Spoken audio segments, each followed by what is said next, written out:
Ashley, thank you. Let's bring in a Republican candidate for Congress here in California, intensive care physician Alex Balekian, along with the host of the Prevailing Narrative podcast, attorney Matthew Bilinsky. Thank you both for coming on. Alex, to you first. The LA Times writes the following, quoting here, supporters of a proposed November ballot initiative wanted the all-important title of their measure to reflect the beliefs, a name like Protect Kids of California Act. But Attorney General Bonta, as Ashley was saying, saw things differently when his office chose the name restricts rights of transgender youth. They cannot wait to get these kids and just tell these parents whatever they want to tell them.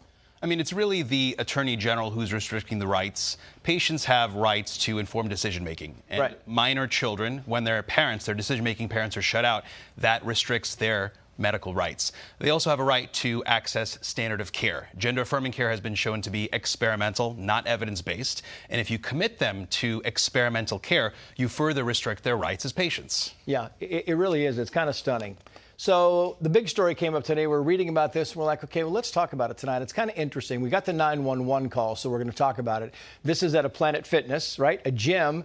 And some young people called 911 because there was a biological male who identified as a female walking around with no clothes on in the locker room. And here's the call. Watch.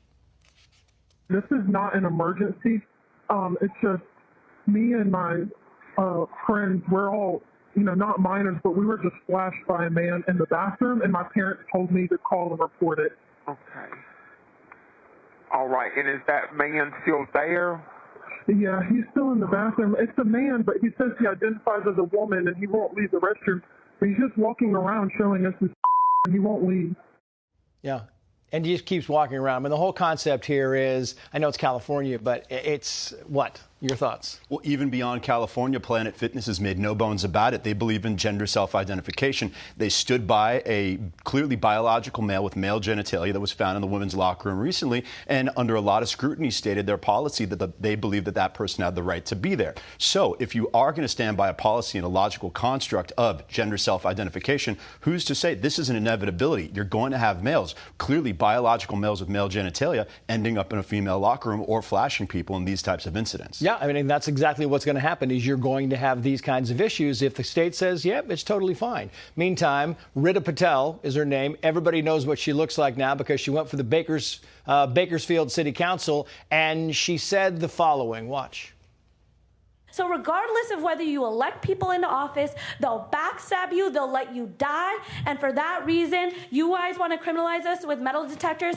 We'll see you at your house. We'll murder you. But then we have some video of her in court, and it seems like a different person, Dr. Balekian. There she is. She's crying in court. And you think, listen, I don't know how old she is. I think in her early 20s. But the whole concept here is she made this mistake because she went to Bakersfield, in the Bakersfield City Council. There are two Californias. She went to conservative California.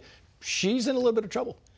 She is. I mean, I always say you play stupid games, you win stupid prizes. Right. But this just really goes to show you how something like adjustment disorder, which is this very exaggerated response to very basic stimuli, this mental health crisis is everywhere. And these younger people now with adjustment disorder who are just flying off the handle for no apparent reason, they're going to get into trouble like this. But they also think they're not. I mean, that's kind of the deal is that you see these kids all the time and they don't think they're going to go up there, they're going to be bold, they're not going to get in trouble. That's a miscalculation, correct? Yep, exactly. So that's the whole thing. And listen, the attorney now, which Matt Bilinsky, you're in the wrong area, man. She's in trouble. No doubt. And you're in Bakersfield, and they're not going to let her go. I mean, they're not going to. If she was in Gascon's territory, she'd be walking around the Santa Monica Pier tonight, laughing about it with her friends. But she's in Bakersfield, and she's in trouble. Yeah, I think the ubiquity of media has led some young people astray because they've seen so much menacing, harassing, threatening behavior that by all estimations is a violation of criminal law, be let go and suffer no consequence. So when you train people like that to see that they can engage in this behavior without consequence, they're going to step on the wrong rakes in certain districts or other jurisdictions where people might, or the authorities might not be so forgiving. Yeah, not forgiving is a good thing about Bakersfield because it's not that forgiving when it comes to these kinds of things. Matt, Alex, thank you both.